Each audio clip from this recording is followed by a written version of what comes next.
Isip nyo na sarili nyo, ang iniisip namin seguridad at ang kagandahan ng Maynila. Bumalik na kayo sa probinsya ninyo. Huwag kayo magsumiksik sa Maynila at wala kayong tirahan dito. O nga po, Punong-puno sir. ang Maynila, bumalik kayo sa probinsya ninyo. O nga po, sir. Ah. Ang hiling po namin, Oh. sir, yung proseso na ano, sir. Naintindihan namin, sir. Alam namin yun, sir, Oh. na nasa abstraction po kami, sir. Oh. Sana po, Oh. pagbigyan mo kami sa mga hinihiling namin. Hindi ko kayo pagbibigyan. Gaya That's po, all. sir, kasi That's all. ganito po, sir. Sinabi May mga ako na anak, kayo. may mga anak kami, Ay sir, na nako, estudyante. bakit kayo tumira kasi dyan tapos nag-anak kayo? Lahat ng problema niya bibigay niyo sa gobyerno. Hindi kayo nahihiya.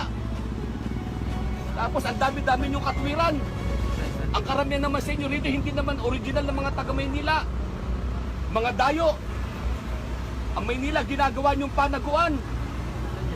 Ginagawa niyong squatter area ang buong Maynila. Kaya ang Maynila na pag-iwanan na ng mga karatig bayan.